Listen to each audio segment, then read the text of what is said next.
let's take a moment to acknowledge the real powerhouse making all this possible. It's Avalanche, the official blockchain of Gamified. Avalanche is out here proving that it's the king of the hill with its new AVAX 9000. Also, the happy hour event yesterday was absolutely awesome. They're making it easier, cheaper, and more feature-packed than ever to deploy your own Layer 1 blockchain and clap the competition like a pro gamer with an aimbot. Imagine owning your own block space where your community validates your chain and your own token fuels the gas, keeping every bit of value right where it belongs on your own chain. So remember that Avalanche is the engine powering Gamified. And elsewhere on Avalanche, there's the game that's more explosive than a noob with a rocket launcher. Let's give a shout out to Shrapnel, the official game of Gamified. Full of headshots and hilarity. It's the ultimate extraction shooter that's got gamers more hooked than a grappling gun in a tight spot.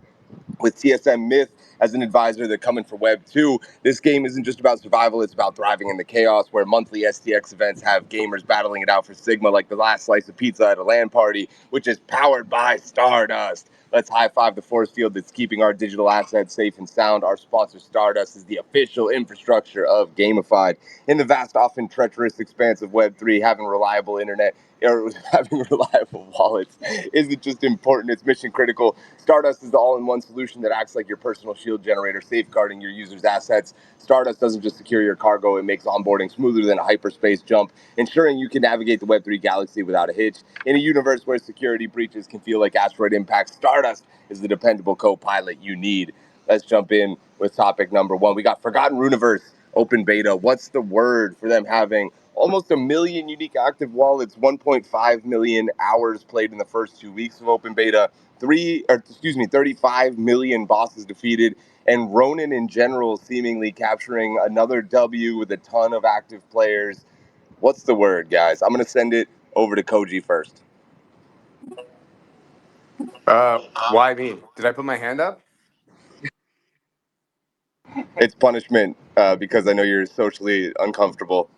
I'm going to be real with you. I didn't hear a word you said, and I don't even know what the question is because the guy came to refill my mini bar. That's how sad I am. I'm just sitting in my room drinking alone this morning. So can you repeat the question? Forgotten Runiverse said their open beta had almost 1 million unique active wallets, 1.5 million hours played in the first 2 weeks of open beta, 35 million bosses defeated. Ronin bags another big W. What's the word? I mean, my only word is fucking amazing.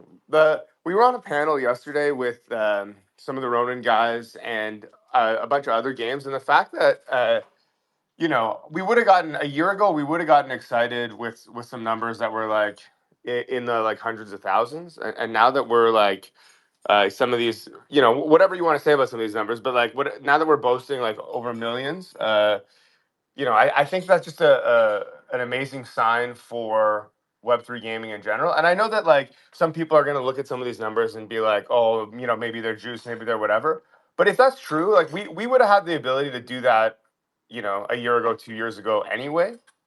And it's still at a higher level than it was. So like I don't think that there are more bots than there were or anything like that. I think that it actually just points to that there's more players and excitement to this stuff. So the word is it's actually 2 words. It's fuck yes. Fuck yes. All right, Jenna from the Wanderers also joining us. Jenna, what's the word for this? Aha, it's Tony from the Wanderers, but the word is bullish as fuck, my boy! Short and sweet, and had a surprise to boot. Lems, over to you. Yeah, the word is crushing. Like, I gotta say, I was a bit skeptical of Ronin when they first kind of came out of Axie, and they've just been like crushing it, knocking it out of the park. I was even a little skeptical of their whole approach of like being very selective and, kind of went against, Web3 ethos a little bit of like being selective with their chain and like a bit more centralized and controlling who went on it as opposed to just being open to like whoever wanted to build on their chain. But man, like you got to say their strategy is working. Like they are very selective with the people they bring on the chain, and they hit a right target audience for their kind of players, and it seems that they keep knocking it out of the park. And yeah, GG Ronin and Forgotten Runiverse. Dub from the Shrapnel account. Yeah, dude, my word's publisher. Ronin is clearly like showing what they are going to be in this space and how they're going to act. They seem to be executing really well as a publisher, and I'm really looking forward to them continuing to strike that note. And I hope to see some competition amongst the rest of the pack here in response to it. Koji, back to you, bud. Yeah, I also just want to shout out Jihos for being I don't know, the fucking man or whatever. I had a panel with him last night. Sam was there, and every question somebody asked him, there was like the most pregnant of pauses before he answered, like before he said a single word. And I felt like every time he did that, everybody leaned in and was like, "What's this guy gonna say?" And I'm not even sure because my memory's very hazy whether or not it was like the most intelligent thing I'd ever heard or not, but it seemed like it was just because of that. So I'm gonna start taking that in. So if I answer one of your questions and you just get dead air for like 30 seconds before I respond, it's not because I'm not listening. It's because I'm gonna try and be the next G host.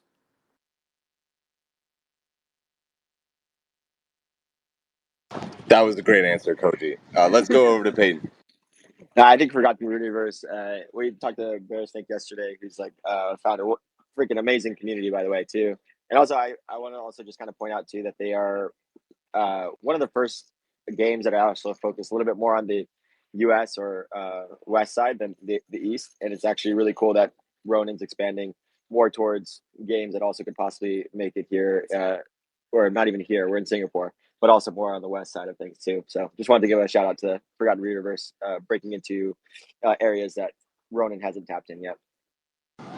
I also just remember Jiho called it last night, Web3, an expansion pack to the internet, which was like the coolest analogy I've ever heard in my entire life. All right, we're moving on to Catizen absolutely dominating. For some context, here's some stats on Catizen's performance so far from a guy named Maple Leaf Cap. He says 1 million total paying users, 36 million registered users, 26 million US dollars in 2024 revenue, which has been the real outlier here. 5 million daily active users and a new game added, and they've already apparently earned over $100,000 from it in the past few weeks. What is your belief as far as the upper limit of success of Telegram games? Does this change the way that we look at Telegram games now that we're seeing one actually produce genuine revenue with over 1 million total paying users? Let's go to Lems first.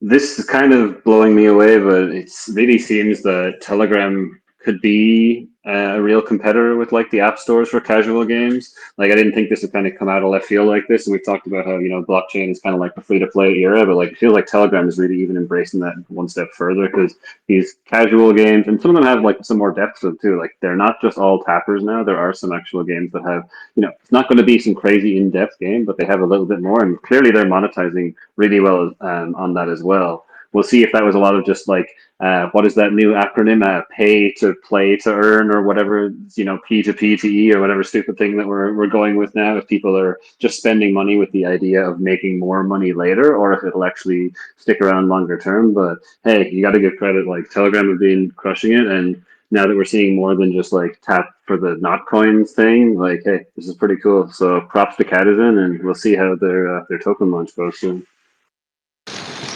Dub, tagging you in, buddy.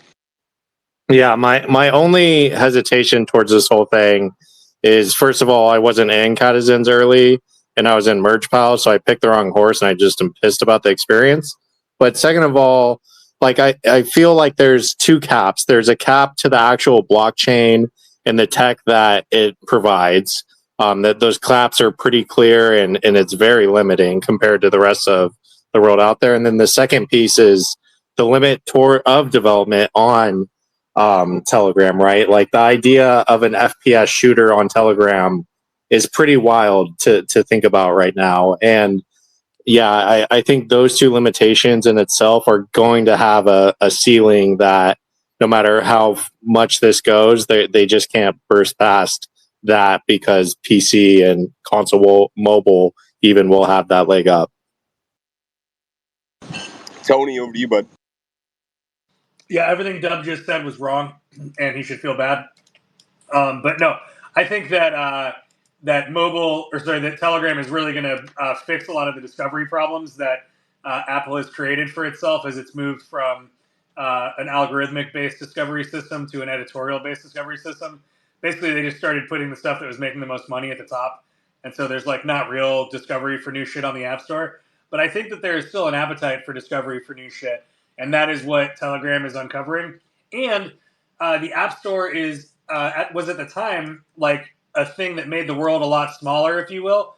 But now, compared to Telegram and the other social apps that are out there and the way people interact, I would argue that um, uh, uh, the App Store is almost analog in comparison, right? Like it's not this super interactive social thing. And I think that's where Telegram's going to win out because that's where the youngins, if you will, want to discover their content these days, I think.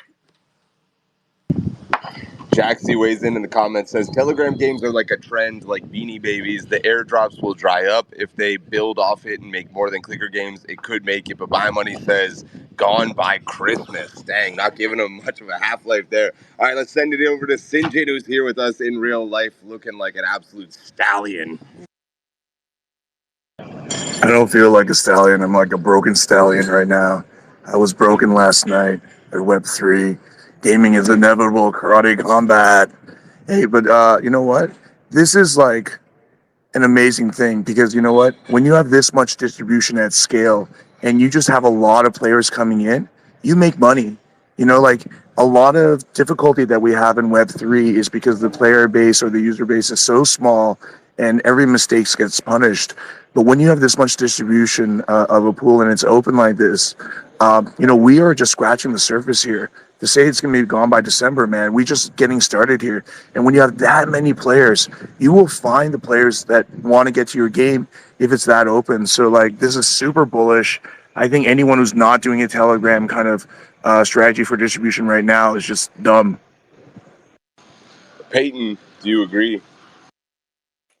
I agree with Sinjin in terms of, I guess, part of Sinjin in terms of it's not everybody's, I guess, best entrance for a top I'm funnel. gonna hurt you now, Peyton. Physically, you disagree with me? This is not fucking some keyboard bullshit right now on Twitter Space. I gotta fucking hurt you physically, Well, bro. Oh my God, it's Payton's from the like new a top Jonah. It funnel seems. perspective. Top funnel perspective, it's not works for everybody. It's like Sinjin's, like Honeyland. Like I've been very active in terms of like also even Jay from Juno Pets. It's a top funnel that leads to like more of a game that fits that target demographic. It doesn't fit for everybody. In terms of like a hardcore user, Dub also mentioned it too, right? Like in terms of a top funnel for like a casual or hyper casual type of person or a passive type of gamer into like a super hardcore, super long hours in terms of retention. It kind of just doesn't really match, at least for me as a top funnel. But the one thing is that like the advertisement platform that it can become and where they're probably monetizing off of is where like probably the big activation has happened, right? I was talking to Paul, so I definitely don't take credit for this. And it was mostly about like Zynga. Sid just taking a picture of me, and he's probably strangling me at the same time. There it is. In terms of the Zynga and how they actually ran their platform was actually user acquisition and also advertisement, right? I think Telegram might be coming the same way in terms of that, and that's where they're making a lot of their revenue, a lot of their money, which is huge. Charlie Blackstock, what say you, buddy? Yeah, I mean, I think this is awesome. And I think this is like a movement into this new wave of what we're going to see, which is like meeting gamers and users where they are in these platforms. You're seeing Telegram mini apps, which are becoming incredibly viral. I think you're going to see million and potentially billion-dollar games built on top of this platform. You could already argue that it's already happened because I know Hamster Combat got a billion-dollar valuation with its token. But I think this is just the beginning. I think being able to build directly into an app, and especially having to avoid how hard it is to launch your own mobile app, it's really cool just to be able to launch a really simple web app and then get access to iPhone internals as like a developer, and you just get to skip a lot of steps that are honestly quite annoying with an app store. And so I think it also just makes it a lot easier for discovery and distribution where you can just, add a link into your mini app and they can share with all their friends and onboard all their friends super quickly. And I think we're going to see this on more and more social networks. I think Warpcast is already adding something like this on the Farcaster ecosystem. I think a lot of other social networks. I wouldn't be surprised if something like this appeared on Reddit, honestly. I think Reddit's a really great candidate that no one's talking about that does has a crypto-friendly founder. And I think Reddit has a lot of opportunity to start integrating more engagement-like features like mini apps. And so I think this is just the beginning. I think hyper casual and mobile gaming is where the platforms are going in the future. This is where a lot of people are playing games on around the world. Everyone's playing games on their phone. I think we get a little blinded by PC games in the West. We think that's where all great games are, but mobile gaming I think is where a lot of this is going over the next few years. And so I'm super bullish on Telegram and mini apps. I think this is literally just the beginning. We're only going to see higher and higher quality stuff coming out of this. Yeah, we're already seeing. I was talking to the guys from Line Messenger, which I think has 100, 200 million users right now, and they were talking about launching Kaya, which is fast following Telegram gaming essentially already. So it's definitely not going to take too long till we see if this is a replicable strategy. Koji, over to you, then to Dub. I'm gonna zag and say fuck that. It's bullshit. Um, as somebody who has created a card game which has the most paper thin slice of a niche for gamers, I decided to do things on hard mode and say let's not fucking meet people where they are. Let's make them come to you instead. Um, but no, honestly, man, this is how I know that I'm old. I'm just jealous. Like I think that the fact that it's like you can dial it straight into basically people's brains, their hands, like immediately is fucking incredible. And I kind of just wish that we had some sort of offering that we could throw on there immediately. Like I have designs for a game, but as anyone knows who maybe saw the announcement yesterday, we already have way too many games on the go. So honestly, I think that mobile gaming is the future, and I think that Telegram as a funnel for those mobile games just makes absolutely perfect fucking sense. And I say this as somebody who doesn't have a single mobile game on their phone. From a business perspective, it's just like it's a no brainer, and anyone who's like even remotely dubious of it is just it feels like an old man like shaking their fist at the sky or something. So Colony's not coming to Telegram anytime soon, is what I'm hearing. Unfortunately, I mean, Shrapnel. it will be mobile, but it definitely won't be on Telegram. I did get to see the demo. If anybody hasn't seen it yet, I think Kalos posted up a quick demo of Colony on mobile, and I was blown away at how much progress you guys had made since GDC. I'm super, super excited. Dub, over to you, man. Yeah, I wanted to like add some light to the Telegram ads in their current state. They started like coming into the in-game experiences like a week ago. So I've now like consumed about an hour's worth of these Telegram ads, and they are the lowest bar of content brain rot that I've ever seen. And I'm realizing that it's like shame on us for not getting in there and throwing ads in there like sooner. Definitely there's opportunity there, and it's wild the current like quality of ads that exist inside these Telegram games currently, because it's like worse than going at a thrift store and trying to find quality stuff at the moment. Truly the 99-cent store of mobile gaming. Let's send it over to Omar for the first time today. Omar, great to have you here in real life, buddy. Yeah, I can't wait for Telegram games to die. I think in all fairness, there's a couple that are more than tap to earn. The guys at Goat Gaming are building like a bunch of fun casual games, I'd say. But yeah, I mean, we talked about this I think a couple of weeks ago. This whole like meta and people trying to jump on the meta never really pans out well for most people, especially the ones that like overcommit. So if someone's like hard pivoting into only Telegram games because they think like this is what the next 6, 12, 24 months are going to look like, and their real passion was building like a massive MMORPG or something like that, like they're probably going to be disappointed. There's definitely opportunity there. Yes, you can make a lot of money. Sure, I think you'd be smart to like launch a product on it, 100%. But I think the cycle that we went through from 2021 to like where we are today, and how we finally got games like Parallel and Wildcard and Shrapnel out of the door. Like I don't want to go back to the whole like tap to earn meta, to be completely honest. So yeah, can't wait for Telegram games to die. We're going to move on, but great takes. Whose side are you on is the next subject. A Wolves Down member had a hot take that we aren't actually any closer to mass adoption in Web3 gaming, mentioning that they thought our only chance might actually be a large AAA game adopting some aspects of Web3 instead of a large-scale industry success coming from the inside out. Another Wolves Down member chimed in with the opposite take, saying that Web2 lookalikes will have big fail rates and a low ceiling of success, believing the gamers are not won over with familiarity, not only won over, with familiarity and high production value. My question for you guys is, which side of this are you on, and in what ways are we maybe closer from the last 3 years of Web3 gaming progress to mass adoption, and in what ways are we just stuck in the same spot that we've been in for a long time? Let's go to Charlie Blackstock first. Yeah, who's getting purged? I think I don't know. I mean, I'd almost make the argument that like adoption and mass adoption is already here. We already have games that are potentially getting millions of users a month. It's pretty crazy how much growth we've seen over the last little bit. I don't really know.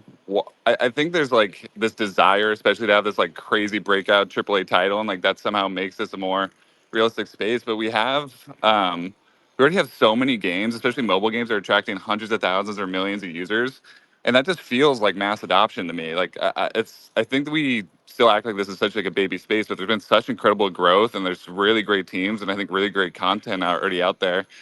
And so I would almost make the argument that like mass adoption's already been here, and that like this is a space that's here to stay. So I don't even know if I believe that's an inevitable, because I think it's already here.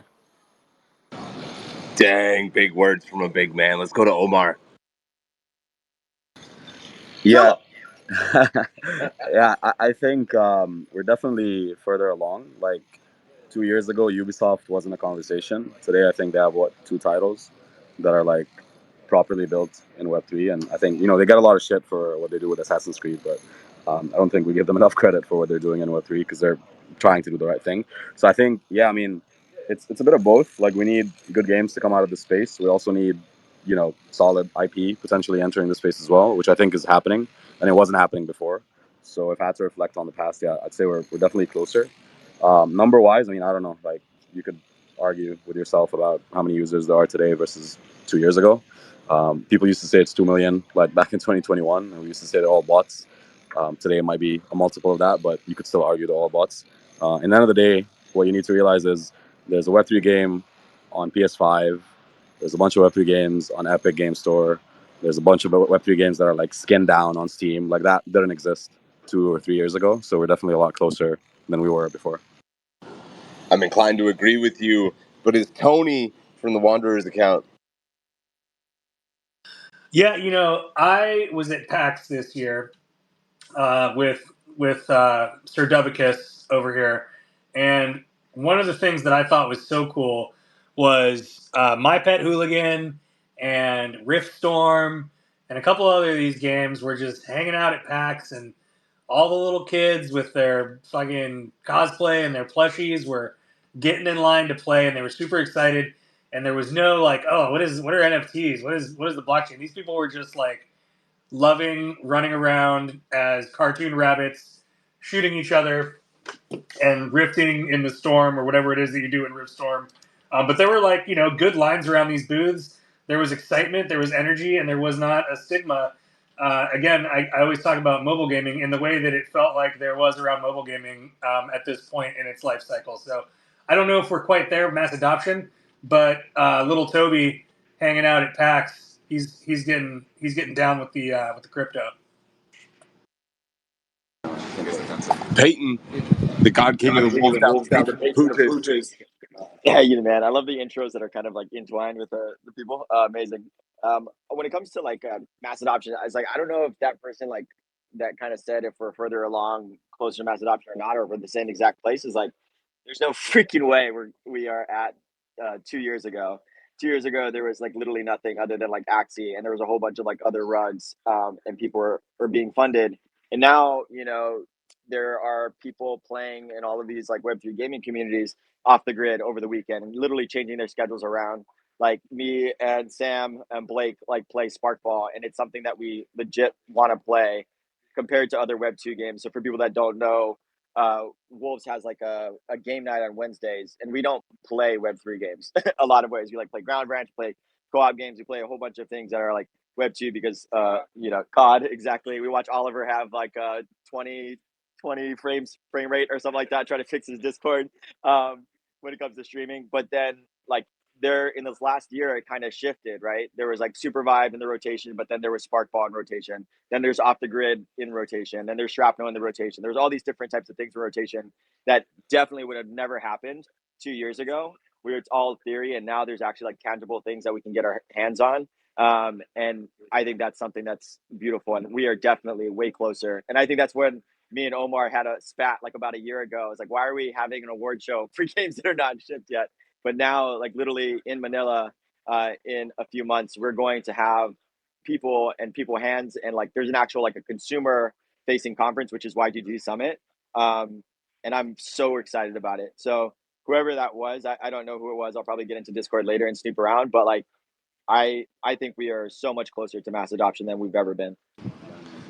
Sinjin, in what ways are we maybe in the same spot? I think we can all agree the games are better. They're more playable games.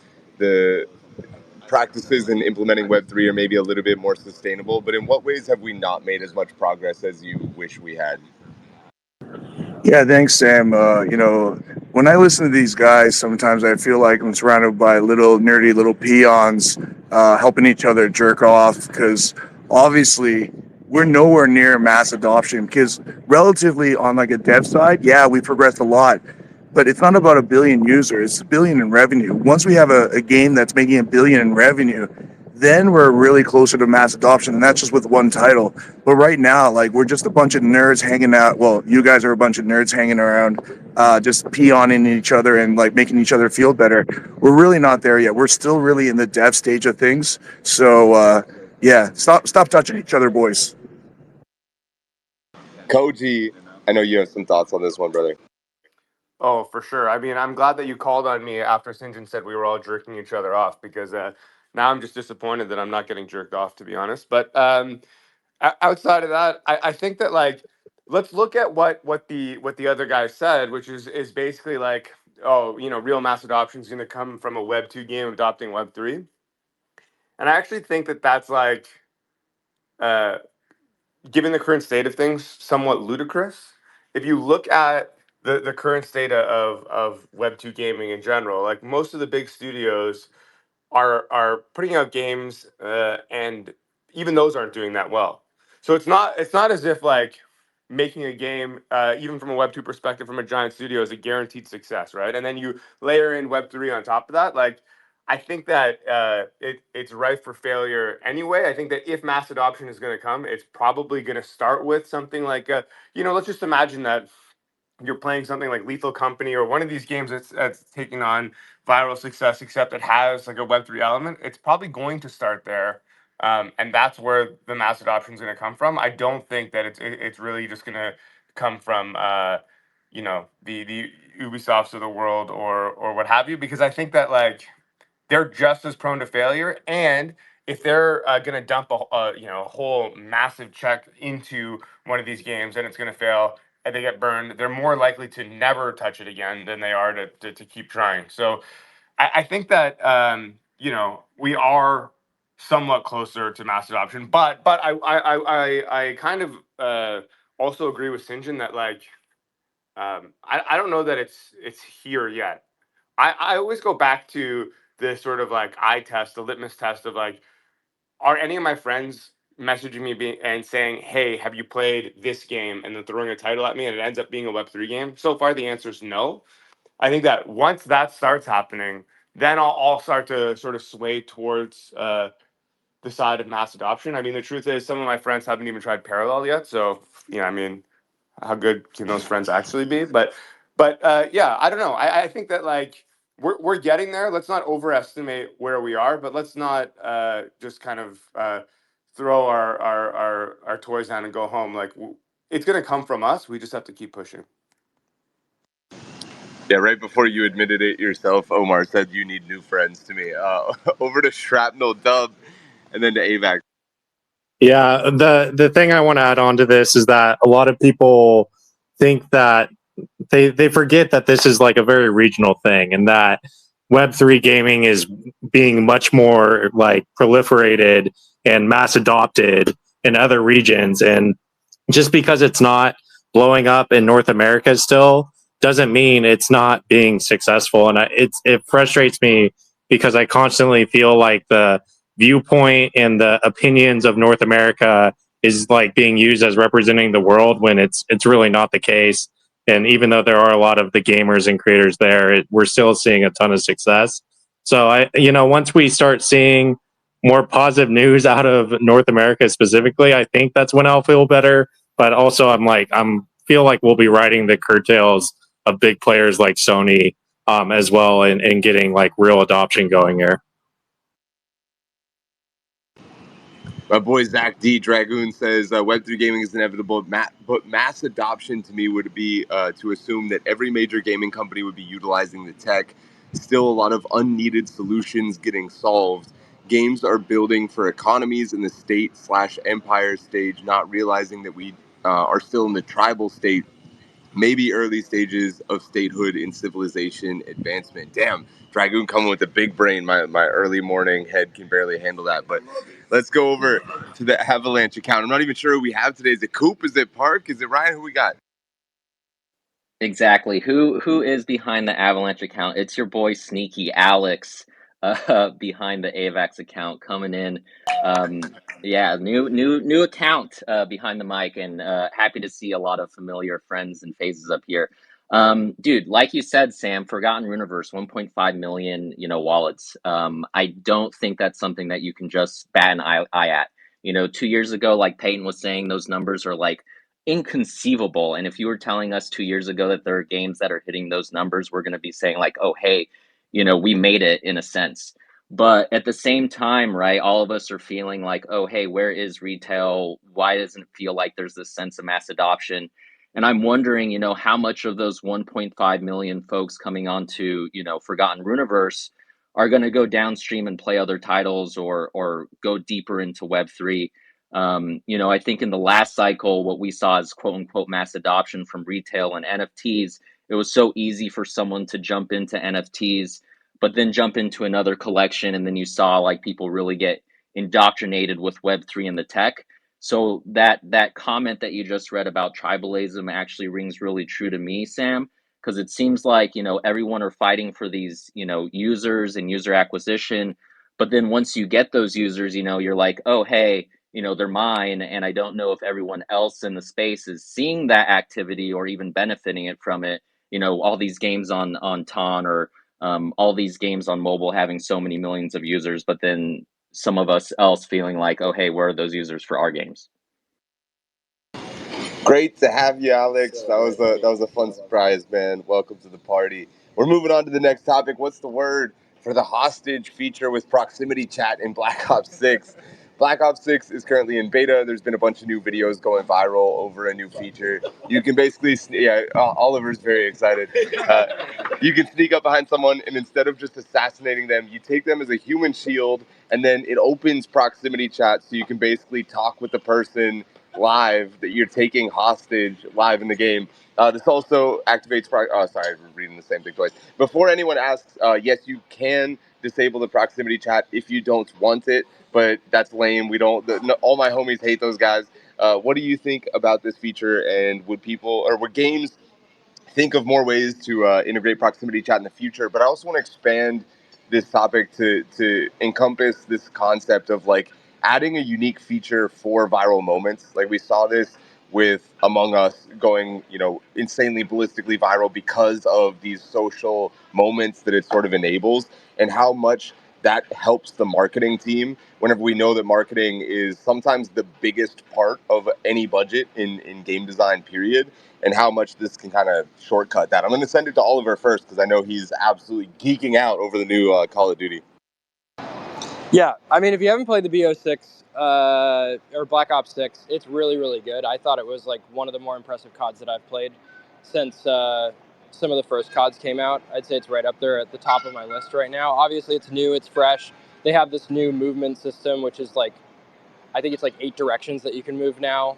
So like diving diagonally instead of just like left, right, forward, backwards. But the hostage, the mechanic and the feature of it is really unique. I think from the perspective of like playing the game, you can hold them hostage for like 10 to 15 seconds, I think is kind of the time span. And so it actually creates like a massive advantage for your team. I know we're talking about this from the proximity chat thing and like having fun with it, but there's like a huge advantage on a multiplayer aspect. Like if you're playing team deathmatch or whatever, losing one player on your team for 10 to 15 seconds on a small map is actually like not insignificant. And so it creates a very interesting game mechanic that wasn't there previously.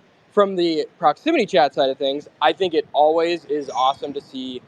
I personally think like a lot of the TikTok videos that I see, a lot of the YouTube shorts, things like that that pop up on my feed are about someone in proximity chat whiling out on COD and a content creator like messing around with them, having fun with them, etc. And so I think the content created around proximity chat in and of itself is such a good stream for a game to be able to continuously create unique and interesting moments that can go viral at any one time or chance. And so I think COD's done a really good job with that. Like you see it in Warzone, see it in other games. There's like notoriously people who change their voice, like content creators who change their voice, acting like they're 5-year-old childs that are playing COD. Not saying you should do this, but I find it very entertaining when they team up with two random people in game chat and you hear kind of the proximity chat of this like 5-year-old child's voice, like crushing the other teams. So I think all of this is very interesting, but to the hostage effect, like I said, I think the big point here is it does change the dynamic of the game itself. And I think that in and of itself is very interesting from COD's perspective because they're not known to really like innovate. A lot of people say they like copy paste a lot of the mechanics, the way that games are played. And I think they've done a really good job at kind of listening to community feedback for this latest version. Oliver, you're one. Oh my God! I muted Sinjin in that. You know, Oliver, you're such a sexy bitch, but now you're my fucking bitch now. And OpenSea, if you want this fucker, you have to come and get him. Because I want like 20 fucking Bitcoin right fucking now in my account. You know my account, so just send it.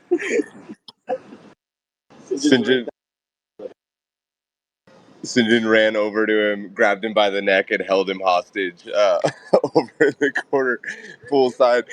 Let's go on to Wills. Wills, I know you have a lot of takes on this one, buddy, from the StarNet account. As we've just seen, this mechanic is trolling. That's what it is at its core. It's trolling the other player to fuck with them and, get them to get mad. And, that's what creates the viral experience. We were talking about toxicity and how everyone wants to, reduce toxicity and make games more friendly. All of you lied because as soon as they put hostage mode in COD, you're all like, oh, this is the coolest thing ever. This is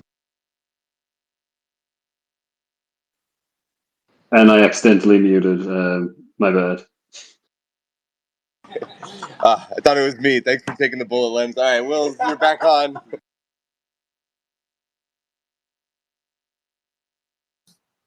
Wills is my hostage now, boys. Let's freaking go. That's hilarious. Are we back? Sam. I took him hostage. And now I'm hostage. This fucking Sinjin is neon trolling mine me now. in real life. And this is... You're one sexy beast, man. Like standing behind you. See, this is content. This will go viral. I feel good now. Sam, I gotta Anyways, jump. but, everyone says, oh, yeah, we want games to be friendly. Everyone should be having a good time all the time. Absolutely not. Elongate the suffering of those who are bad at games for the pleasure of those who are good. That's why we play games. Sam, I Yeah. gotta jump in here real quick because I just like the old man in me needs to say that Splinter Cell. There was a version of Splinter Cell in like the mid 2000s or maybe late 2000s. I don't remember which Splinter Cell it was, but had this basically is like when you stealth killed somebody, you had about like 5 or 6 seconds to like your mic would open up and you'd be able to like talk shit to them, and then it would close again.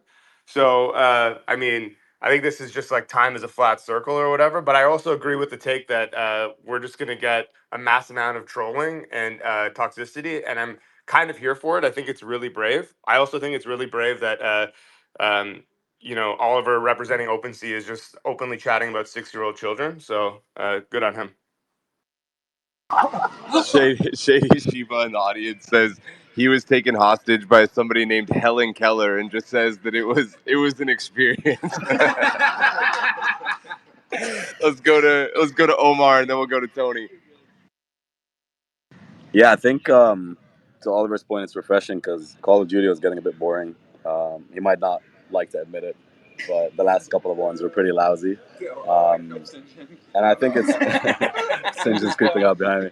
I think it goes to the point of like competition breeds excellence, right? So X Defiant had to come out. A bunch of like new shooters had to come out for like Activision to realize we can't keep doing the same shit and getting away with it.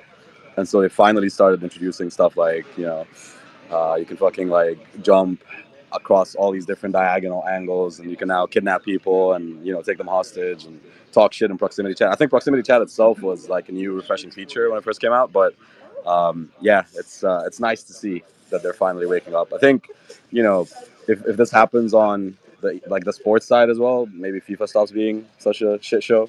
But yeah, hopefully Call of Duty doesn't just like end with Black Ops 6 and we see like 3 average games after, and then like it's 2030 and we see the next big feature. So let's see. That's enough talking, man. I'm taking you hostage, and we're gonna do some harm shit right now. Can't stop it.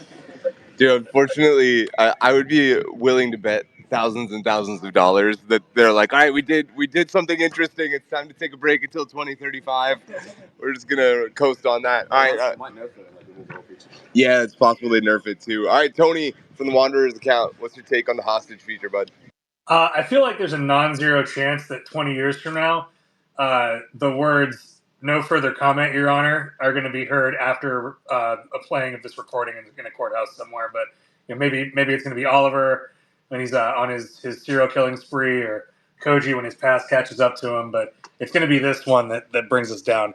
No, I think that the serial killer feature in COD is super dynamic, super fun.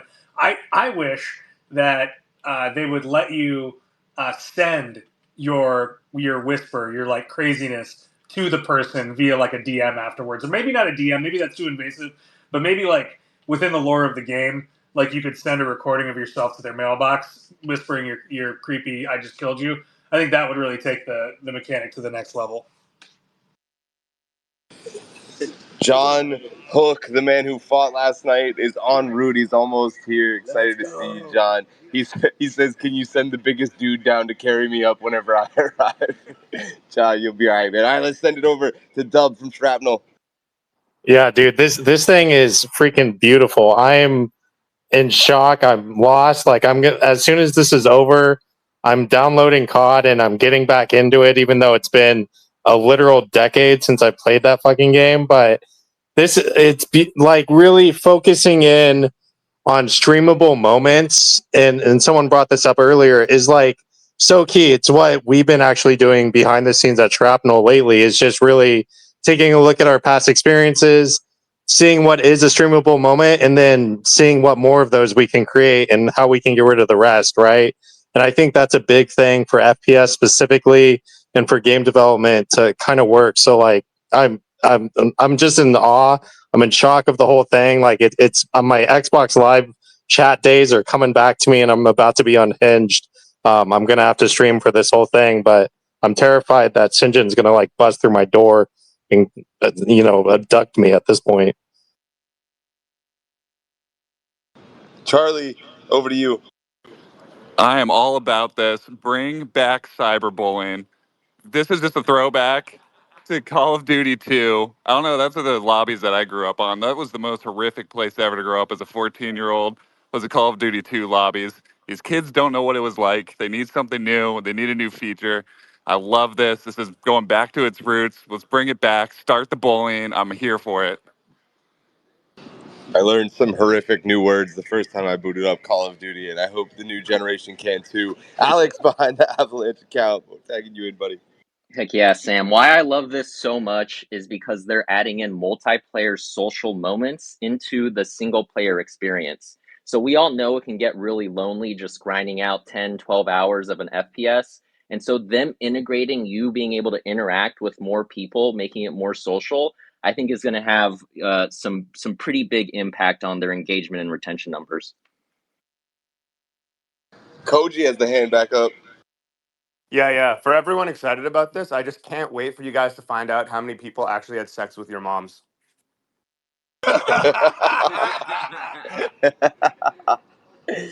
Oh man. Okay, we're going back to Telegram games, guys. Hamster Combat and fucking Catizen are both launching TGEs at the end of this month. They're both getting listed on Binance.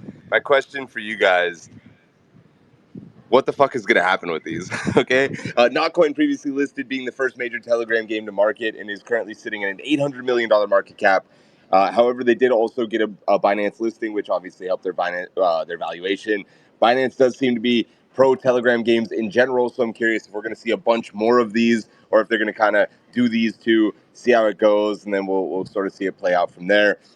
Hamster Combat also has an airdrop of hamster tokens taking place on September 26th. This comes after the token launch was originally delayed in July. Are these tokens going to repeat or maybe improve on the success of that $800 million market cap that Notcoin has? Or do we just see this as being like the fast follow, going to be like kind of successful, but significantly less successful, etc.? Let's go to Dub first on this one. Yeah, man. I mean, I think we all know exactly what's going to happen. It's just like every other freaking token and meme thing that we've seen in this space. It's gonna launch. It's gonna go up. Then it's gonna go down. And they're gonna keep doing that as long as they make money on that. And then if one causes a PR problem or something like that, then that'll be the end of it. And they'll wait for the Discord games to come out with crypto enabled features to focus there. So I think that's the play. And it's just business as usual. Koji, over to you, buddy.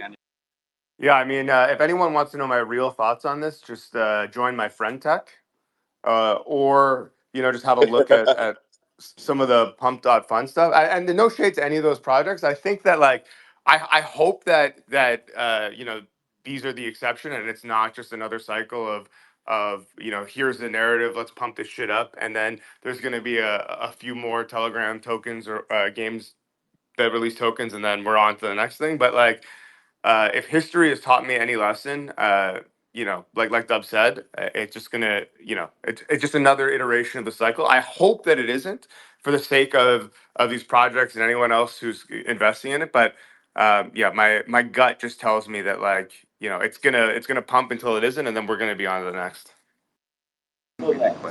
Tony, behind the Wanderers account, what say you about these Telegram games getting their TGEs listed? Guys, how dare you suggest that Hamster Combat is not an $800 million valued business? I mean, come on. I mean, like, dozens of real humans have had their lives changed by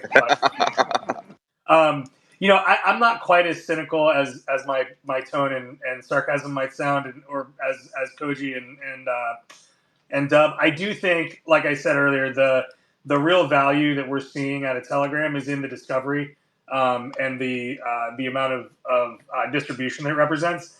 And so I think that is what's going to come out of this, is like people are going to figure out how to make their much smaller teams with much smaller resources are going to be able to reach much larger audiences. And I think that will result in cool experiences that otherwise would not exist. To make all that word salad make sense, look at like Slay the Spire. Slay the Spire just wouldn't exist. The account I'm on right now, Wanderers, inspired by a game like Hades. These games just wouldn't exist without the ability to like rapidly prototype and reach a large audience. And I think that Telegram is just doing that in a new way, and that as a function of that, cool shit will emerge. And I don't think Hamster Combat's worth $800 million. How much do you think it is worth, Tony, if you had to put a number on it? I mean, the value that it's created in life that is not speculative, I would put below $100 million. But that's talking shit. But yeah, I don't think I doubt they've like made in profit $100 million yet as a business. Sinjin, what say you, the Titan of Taboo? Yeah, I completely agree with Koji and also with Tony in terms of his assessment there. But I want to channel my inner knock and just say that well, if they raise all this money, then they'll have so many shots on goal, and so it doesn't matter because it's a capitalistic kind of environment, and so whatever happens is whatever happens. But I think what really is going to happen is that with this narrative now, every crypto bro who we kicked out of the market because it was actually too hard for them are going to come back raging in with their own Telegram game, and they're going to basically dilute the market once again and just blow it up. So, as a funnel, fantastic. But again, when you're financializing something so quickly based on really a clicker game with massive distribution, not only is it really low barrier to entry, but also like the competition is just going to come in and crush. So, it's another nice narrative for people who are trading, not financial advice, but reality for pushing our industry forward. Like, it's just whatever. It's just another crypto bro play. Wills, what do you expect from this? Do you think we might see some more successful TGE or TGEs in the future, or is this going to be the beginning of the end for this little narrative? Well, at least on the gaming side, the only reason we're talking about this is this new exciting funnel to get users. The reason people are going to it, and the reason Hamster Success and Catizens have had so much, Hamster Combat and Catizens have had so much success, is because it's cheap. It's cheaper than the other alternatives because UA is expensive, and until the UA is acquiring users on Telegram reaches the sort of the median of what it is everywhere else, people are just going to keep going there and getting the users for as cheap as they can. And as long as those user acquisition rates stay low enough, people are going to keep pumping money into it. And Telegram's going to have more money to drive more users to those games. And that's going to continue just so long as the users remain cheap. As soon as the users have any value, the CPIs and CPAs are going to skyrocket and everyone's going to leave. So until that's sort of where I see this going. Until the users get expensive and get real, I think that there could be many more TGEs. But as soon as that happens, everyone's going to go to the traditional platform or whoever the new kid on the block is going to be. Great stuff, Wills. And shout out to John Linden joining us from the audience, CEO of Mythical Games. Great to have you, John. We're going to move on to our next topic. What's the word for AI agents creating a civilization in Minecraft? If you guys haven't seen this video, you should probably watch it. It's 2 minutes long, and it's pretty crazy to see what AI agents did. First, they established gems as a common currency to trade supplies and started an economy. The priest was even bribing people to convert to his church. Another story was one of the AI agents wanted to go on an adventure, but the rest of the town pleaded with her to stay as she supplied them with all the food, and she gave into the local peer pressure from the townsfolk. And then whenever somebody went missing, they all worked together to gather resources, craft torches, and illuminate the area so that they could find her in the middle of the night.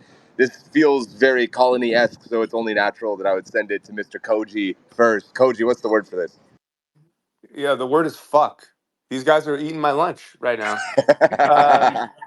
No, I mean, I think that it's incredible, right? Like, Colony was the idea for Colony was born out of seeing some of this stuff in action, and the fact that like you can see it prove out in other games, in other spaces, and whatever is like, here we are. The future is now. I think that if you're looking at this and it's compelling to you, we're opening up a new sort of uh, I don't know, genre, let's just say, of games. And whether or not like Colony will be on the forefront of that, I guess, is like yet to be seen. But it's exciting to me that people are finding this content and finding it interesting, and it means that we're on the right track, and also just incredible that these guys have built a game where like literally anything like this can happen, and you can just slot stuff like this in. I think that the word is also jealousy. Like I think it's incredible that we this the sandbox, the like metaverse that we want is already here. We just have to like embrace it as opposed to wait for somebody else to build it. I love that take, and it was pretty funny that your word is fuck. All right, Charlie, over to you, man. What's the word for this one? Yeah, unreal, I think is my word. I just think this is so cool, and it's like pretty insane how fast AI tech is developing. Like, the stuff is still like essentially day zero for this technology. Like, we're just scratching the surface, and things like this that are already being built is just so insane. And I actually think AI agents is just like one of those categories that makes me extremely bullish on like blockchain tech as a space in general. I think transacting with wallets and cryptocurrencies through AI agents is going to be like the de facto way to do it because it's so much simpler than like Web 2 financialization and Web 2 Rails. And so that's why I get really excited about these AI agents, these AI games, is I actually think it highlights blockchain technology and wallets and financial transactions super well. And like, I think NFTs and tokens lend themselves super well to like a world that can be built and created by AI agents. And I think we're going to see a whole new category of games and features and websites and DAOs even. We're actually building organization around AI agents as opposed to like having organizations leverage AI agents. You're actually using AI as like the core center hub and then let that be basically the center point of a DAO. So, I'm talking to this person wants to build this thing called Virality DAO, where everyone buys into a DAO and then an AI agent is actually just creating content nonstop. And then as a DAO, you're voting on what gets posted. And then all income that gets created from this AI agent gets split amongst the DAO. So I think we're going to see a whole new genres of games, content creation, all of this stuff is just going to be like rewritten from the ground up because of how advanced AI is becoming this quickly. So I think it's unreal, and it's just so cool to see how quickly this was done. And I think this is just the beginning. Virality DAO is a pretty sick concept. Let's go to the Titan of Taboo again, Sinjin. Yeah, actually, this gives me hope for AI saving humanity here. I can envision like this beautiful community, and they drop an AI crypto bro agent in there, and they just crucify him when they come in because they realize. It's like a Sinjin, you Sinjin, you muted yourself somehow. Charlie's taking him hostage. Chaos has ensued. Can you go? We missed the second half of your point. Give me a reiteration.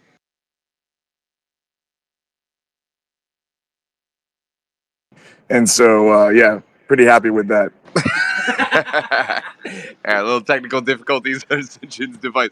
Let's go to Dub.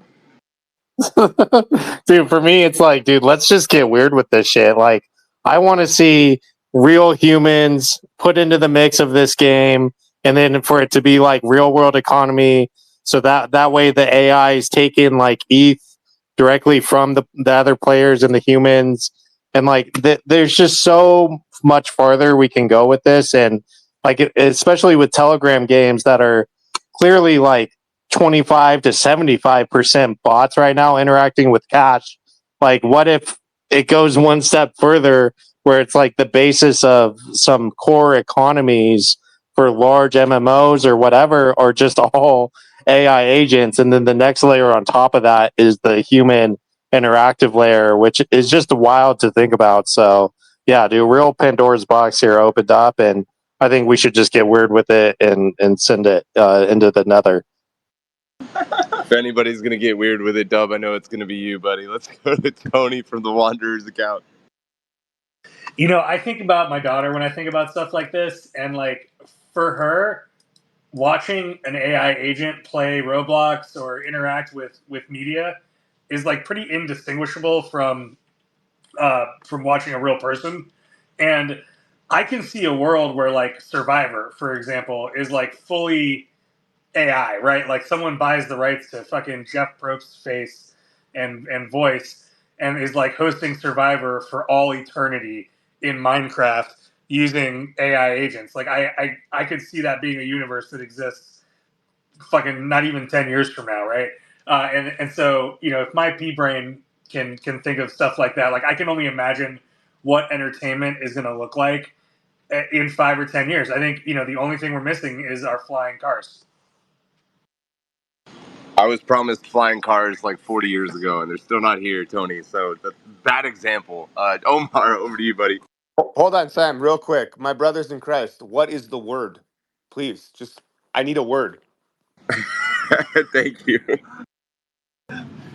The word is worried. I think, this type of stuff, when you look at like Koji and the Parallel team, I think it makes sense because they're ambitious, they're creative. They'll get freaky with it, to Dub's point. But I worry about, like, if this becomes the norm and all games just kind of go down the same path of, fuck it, we'll just add AI agents, like, gaming is going to get a lot more boring because it'll be a lot more like passive gaming and less active gaming. I mean, to the same point, like what the Parallel guys are doing, I think what the AI Arena guys are doing, like, that's great utilization of AI. But like when people start overselling the AI stuff, where it's like, oh, all the NPCs are really smart and like, all the characters will do this, and that. It's like, why the fuck do I need to show up and like play? Like the game will just play itself for me. So I'm a little bit worried, primarily because we suck as like Web3 gaming, to like, you know, in terms of balancing shit out. Like whenever we see something that works, everyone kind of just jumps ship and goes like, oh yeah, this is gonna be the next thing. So hopefully we don't go down the same rabbit hole of like Telegram games, and everyone's just like trying to build Colony in like a different context. So it's like Colony but pixelated, Colony but with fucking like cows and, you know, random like animals or whatever. Like I hope people use this to like make NPCs and AI agents a core part of the game loop, but not the entire game loop in most scenarios at least. But that's just my opinion. Sorry, Koji. Colony, but we're all farm animals. Sounds dope though. I was kind of up for that. Let's go to Will's from the StarNet account. Then we're tagging in John Linden.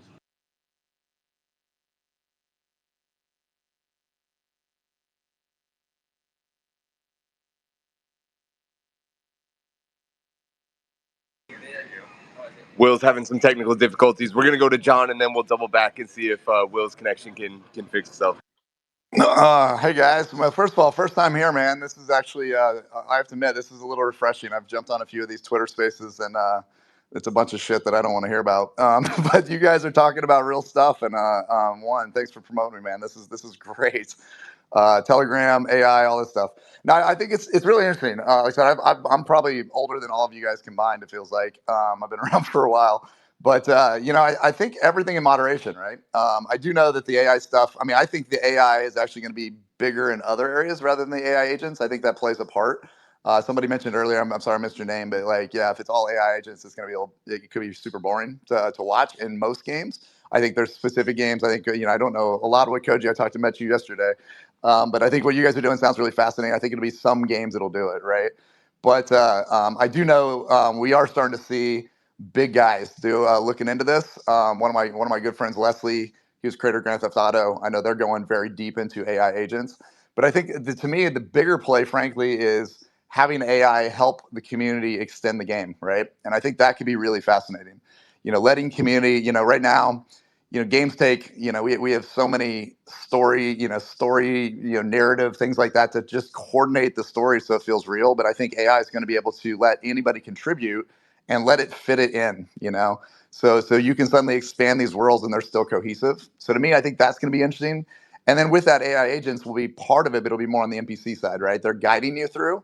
I think if we lose the autonomy and the free will of a gamer, we definitely lose some of that world, right? So I'm excited where it goes. I think there's a lot of cool shit that's going to come out of AI, and I think you're going to see some really big, famous game designers that are there heavily thinking through this. So anyway, like I said, I'll jump in later again too, but just want to say thanks, man. This is actually super refreshing to actually hear like real game talk.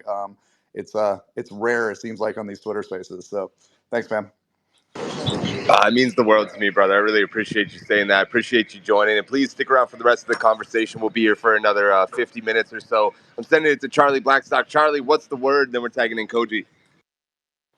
I already gave my word, Sam. It was unreal, and it was a great word. But the one thing I was going to add upon was the we've been talking a lot about AI agents, but I'm also something that I'm incredibly bullish about is not just leveraging AI in games, but actually using AI to build stuff. You know, I've been a software developer for 10 years, and I've essentially watched my entire skill set get consumed by AI in a matter of a year, which is a little frustrating.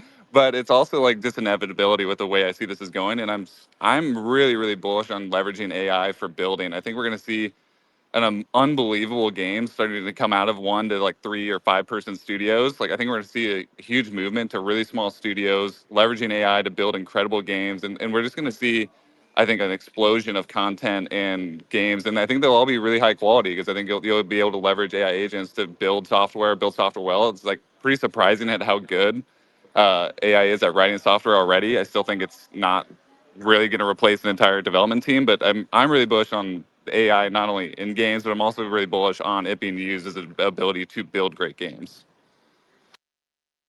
Koji, tagging you in, buddy. Yeah, I just wanted to give another shout out to John Linden. I met him yesterday as well, and I think that he's one of the real ones. And I hope that you continue to come back and chime in on Gamified, because I think he'd be a fantastic addition to it. Listening to him speak on the panel was incredible. And I don't know him at all, and I'm not trying to blow smoke, but yeah, he's a lot more interesting than you fuckers. So. Fuck you, Guys, Steve. Thank you, man. Appreciate it, dude. You love the camaraderie that always finds its way into every episode of Gamified. Going to do a quick ad read, then we have a few more great topics. All right, folks, it's halftime, and you know what that means. It's time to give a massive shout out to the true MVP behind the scenes. It's Avalanche, the official blockchain of Gamified.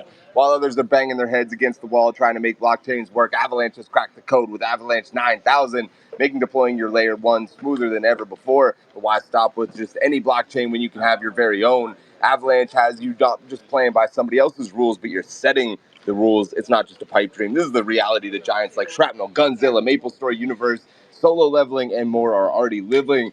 They're creating custom tailored gaming experiences on their very own Avalanche L1s, free from the usual developer headaches. And as we continue blasting through the topics, let's take a moment to recognize Shrapnel, the extraction shooter that's shaken up the gaming world like a frag grenade in a crowded room, and the official game of Gamified. Every single month, gamers form to STX events to snag Sigma, and when you're not busy extracting, why not dive into their comic books or join the lunatics on Discord? Shrapnel's handing out side quests that are actually fun, and they're doing it on none other than Starbase. Huge thank you to Shrapnel, the official game of Gamified.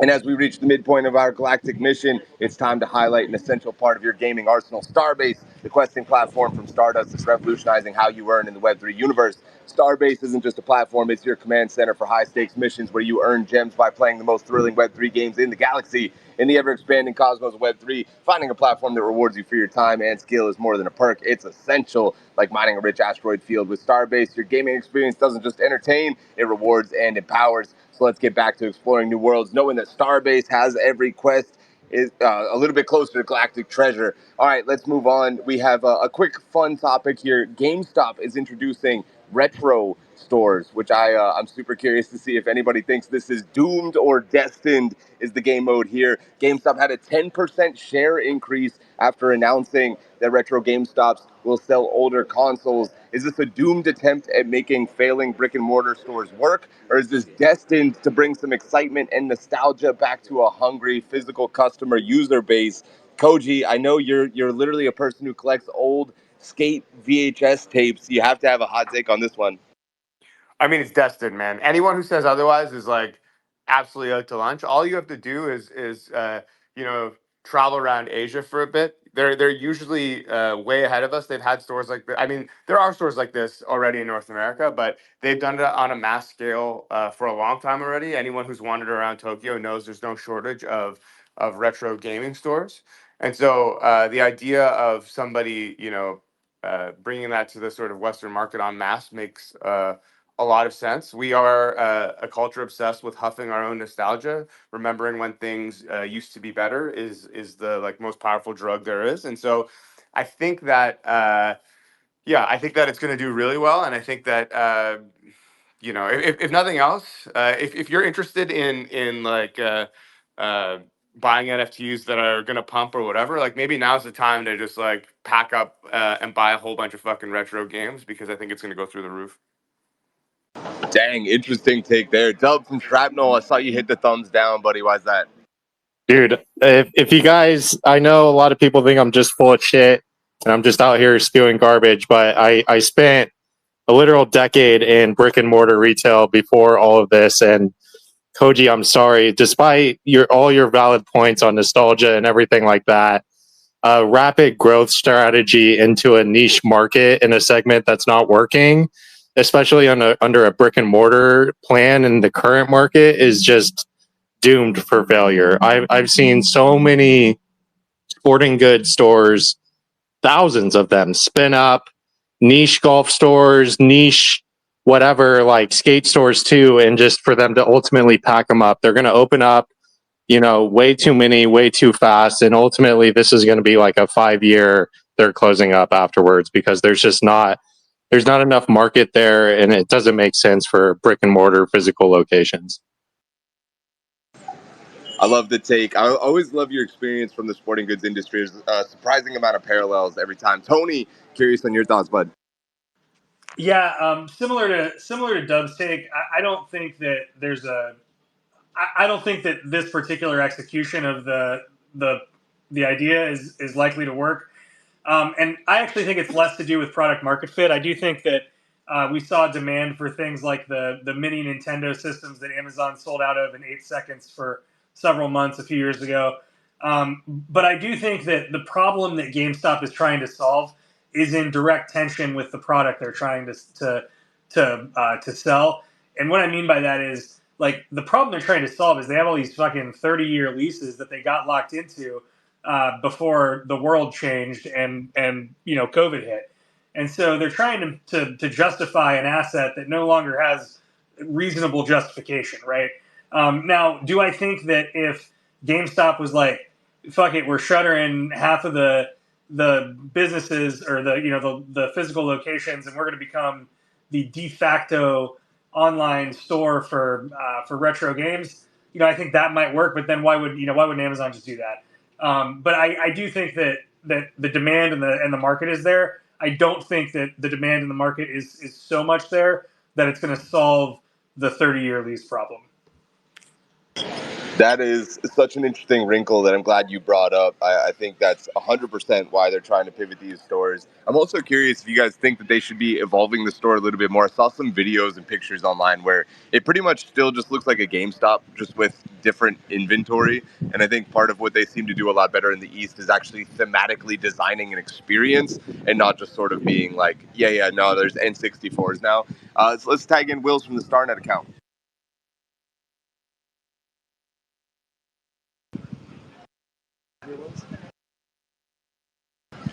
I still think we're having trouble hearing you, Wills. Maybe leave and close the app and come back. Sorry, buddy. Let's go to Oliver Maroney from OpenSea.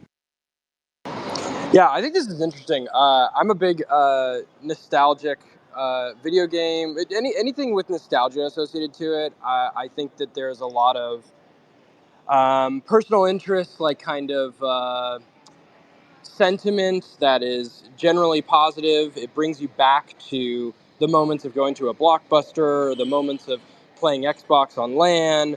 Things like that is what I think of when I think of like retro gaming. I think of like gaming in my house. I think of going to the movie store to rent a movie.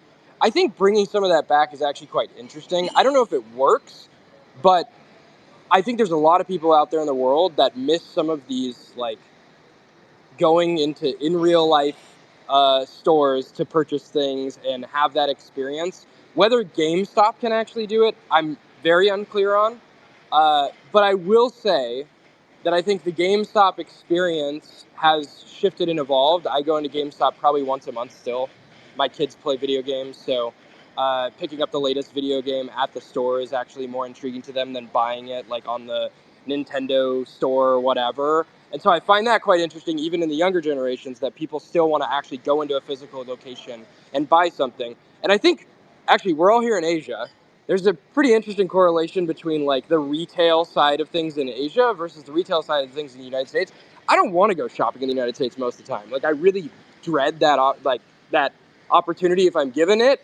And here, the retail experience is like much more immersive. It's cleaner. It feels like it's much sharper just in general. Like they dial it in.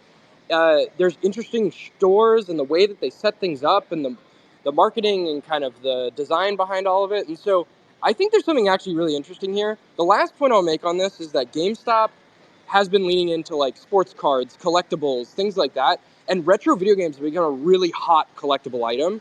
And so from that perspective, I also find this very interesting if that's the angle they're trying to approach, which is we're not just a video game store. We're now just like a collectible store.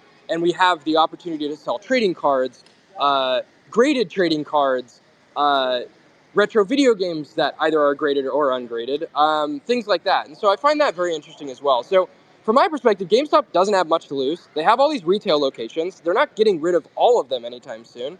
So why not give this a try? I think it's quite interesting.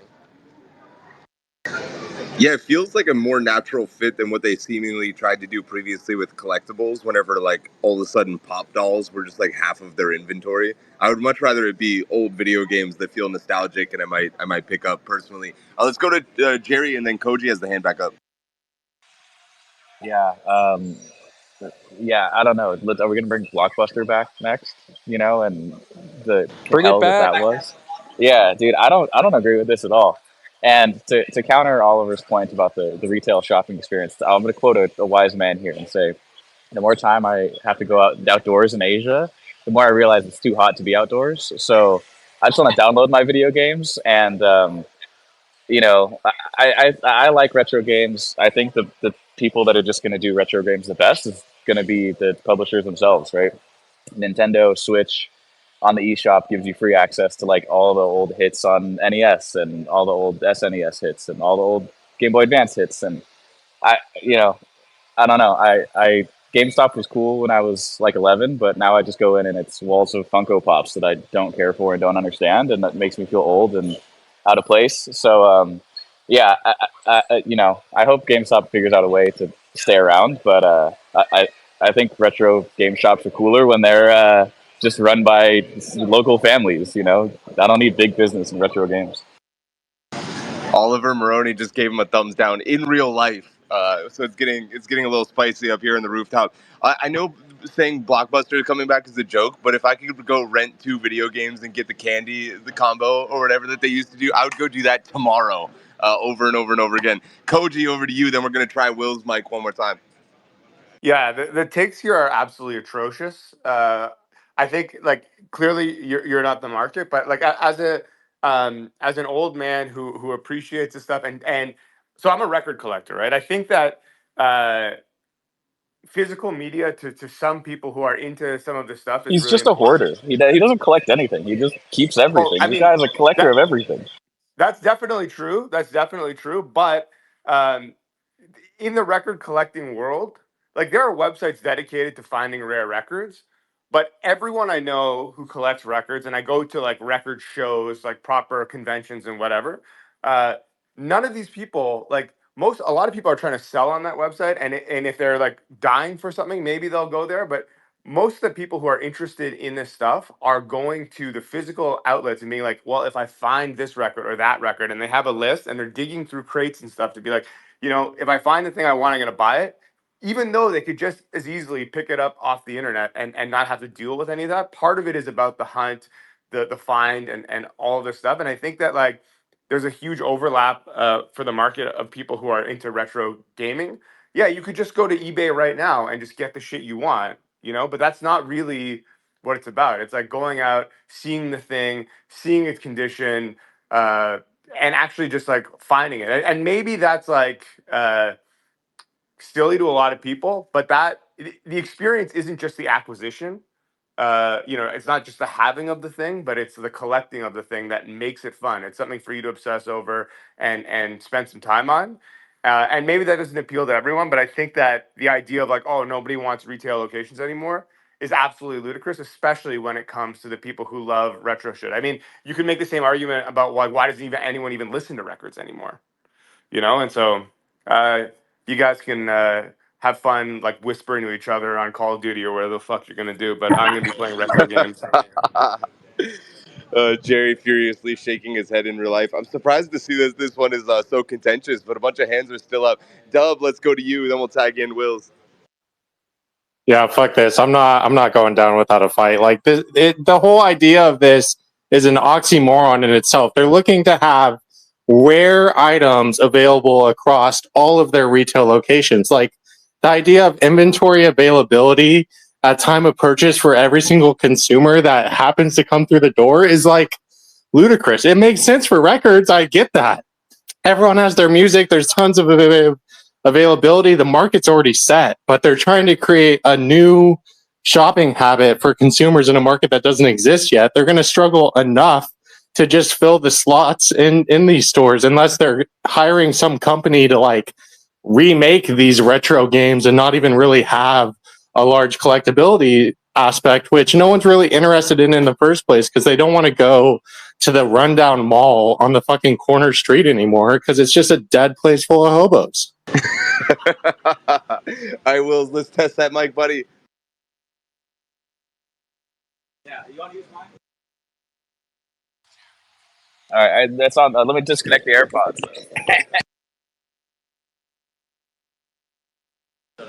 All right, we're gonna come back in a sec once the AirPods are disconnected. Katie, Drake, Bettner, then to Oliver. I just think it's funny. I got back in here and And Koji starts talking, and Paul goes, "What's a record?"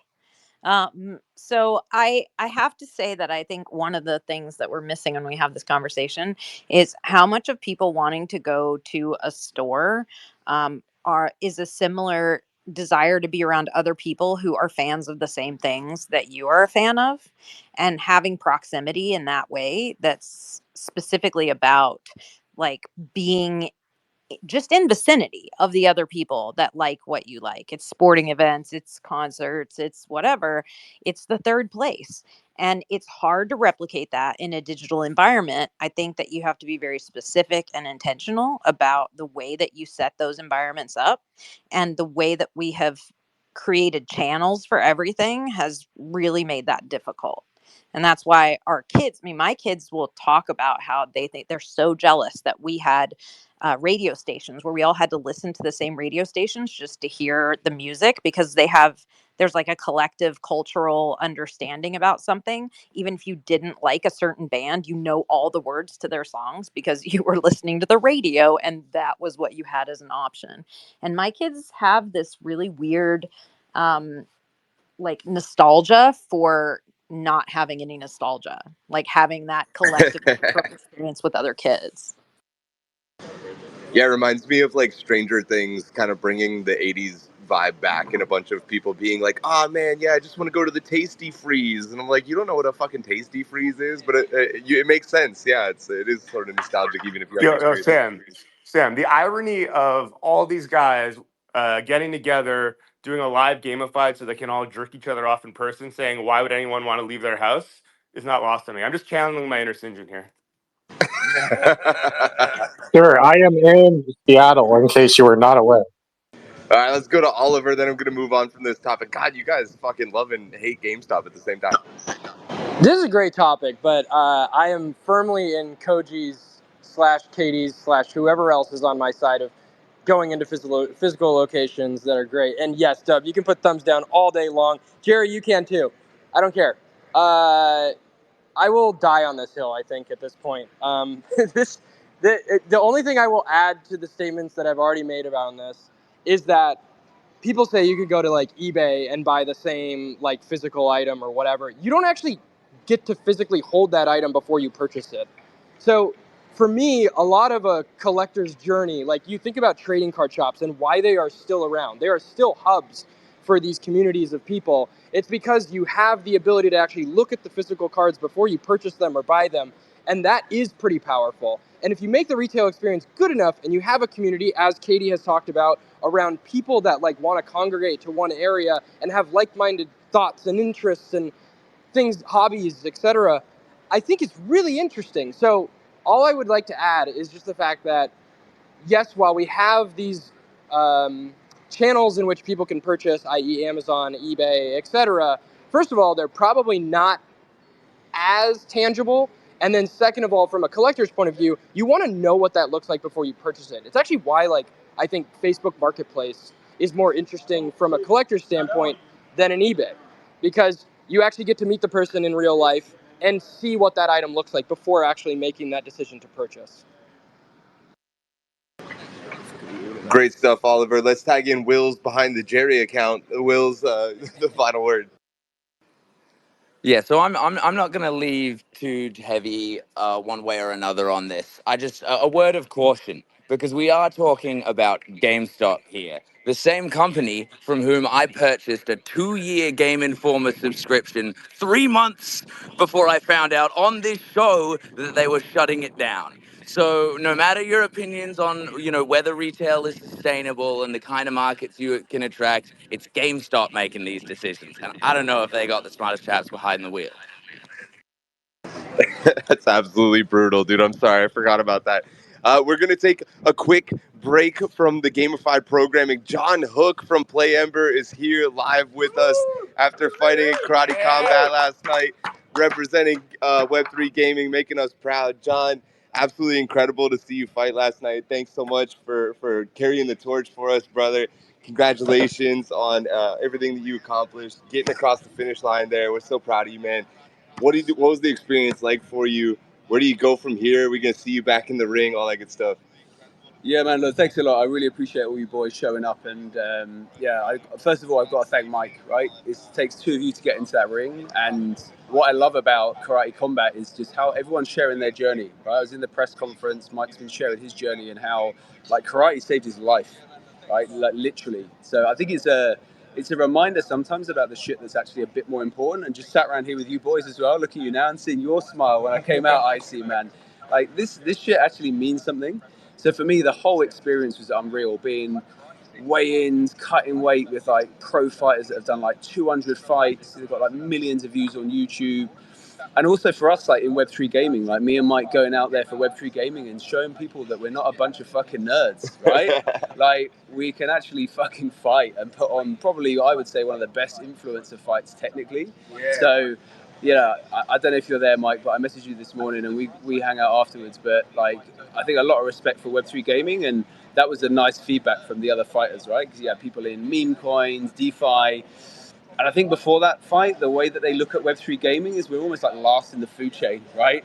And hopefully after that fight now, they might give us a little bit more respect, at least. Maybe they won't buy our tokens and NFTs, but at least if we can get more respect from them, that's a really good start. So, yeah, I appreciate it. And, in terms of what next, well, man, I need to heal up because Mike banged me up good, like my nose. I think I fractured my foot. Oh, man. But I've had, honestly, the thing I love about crypto is, I mean, this is genuine. Like after the show, I had an offer to join a program called Web3 Bachelor. I was like, is this even real? Like, what the fuck is this? Because everyone's memeing that picture of me basically fucking stood up like that.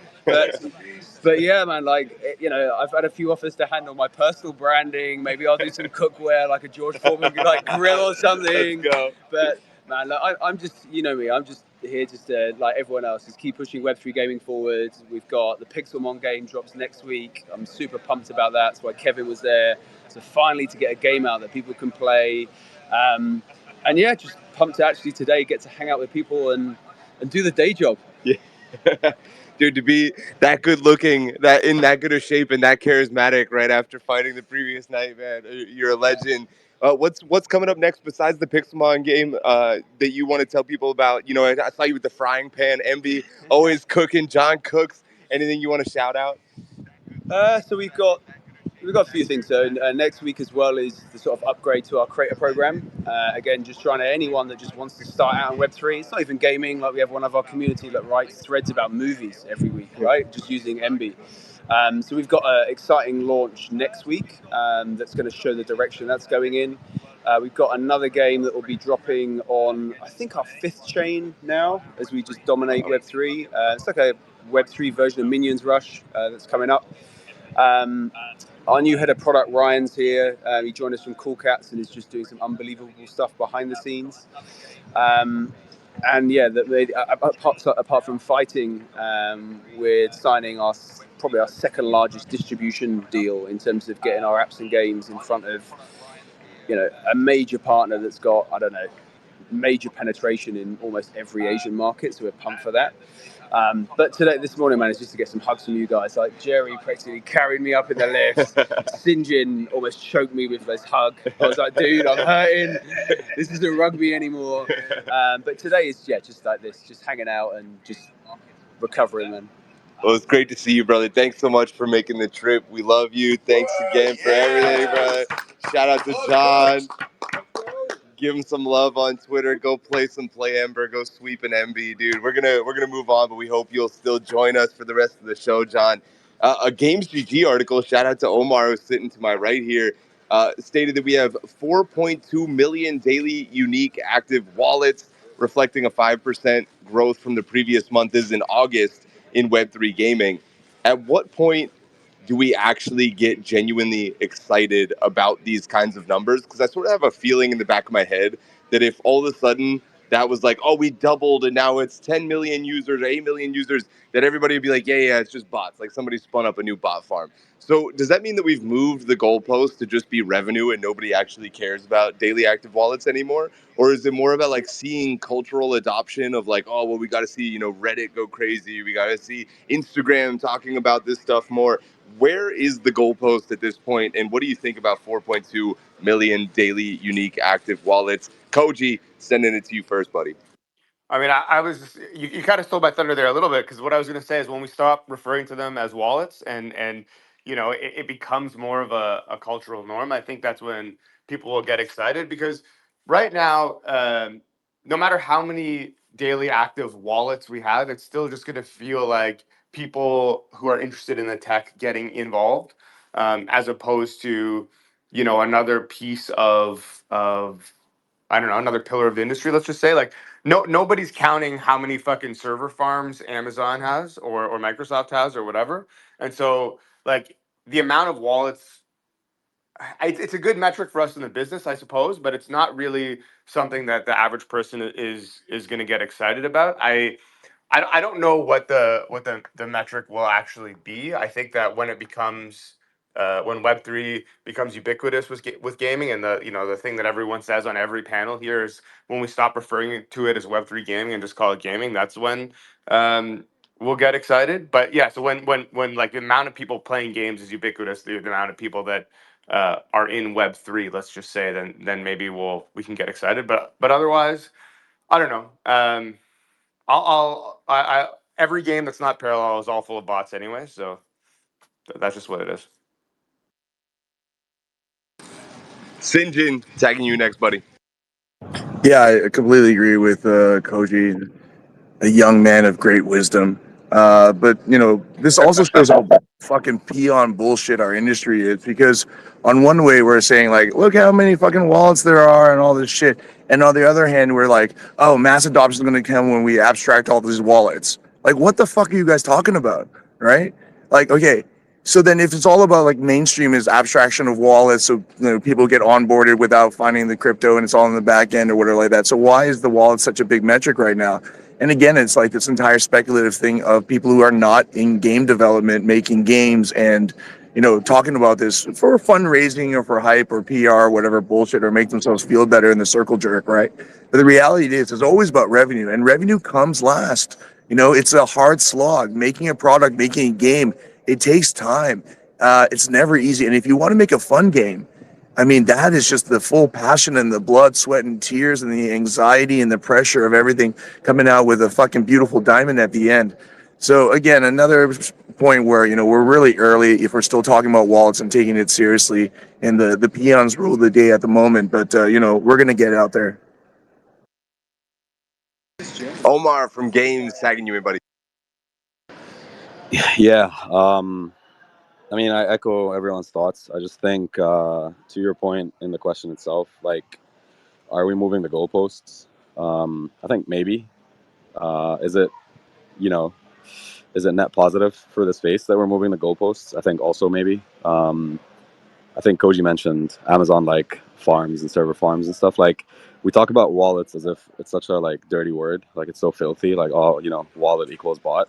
But realistically speaking, I have like fucking 5 PSN accounts. I'm not like 5 PlayStation players. Like, I'm not like 5 unique console owners. I'm just like one dude with like 5 emails.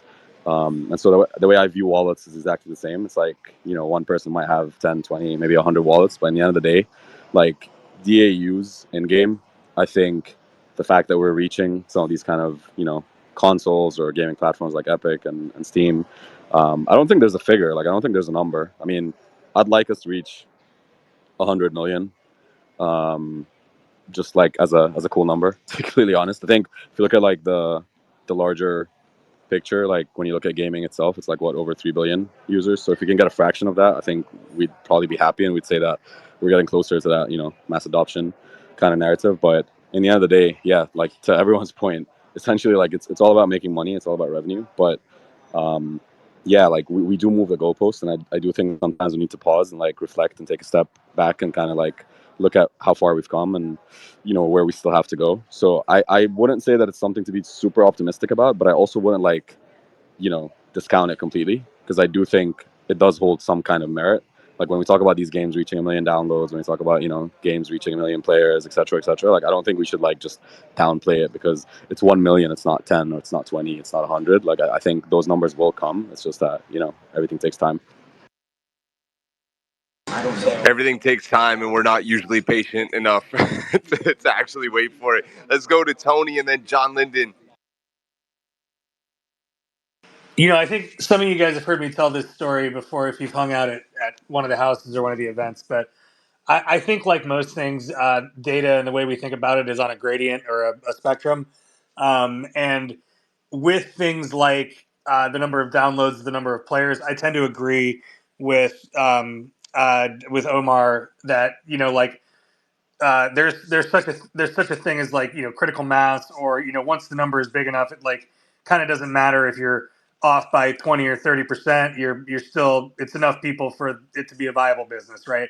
And I think something like a million or hundreds of thousands regularly is that, like, you can build a reasonable tens of million, $100 million business around that.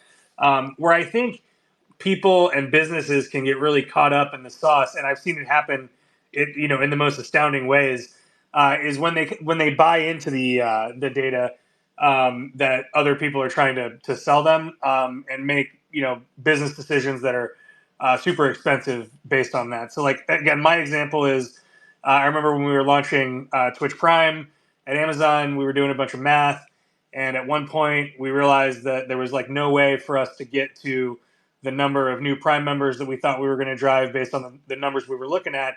And it took us like a month to realize that when Amazon bought Twitch, like through whatever due diligence process happened, uh, Twitch represented all of their devices as individual users. And so we thought we bought a company that had 100 million users or 120 million users or whatever, and it only had like 60 or 70, because they were counting people with like Omar said, a PS5 and a iPad and a phone watching their devices, as multiple people.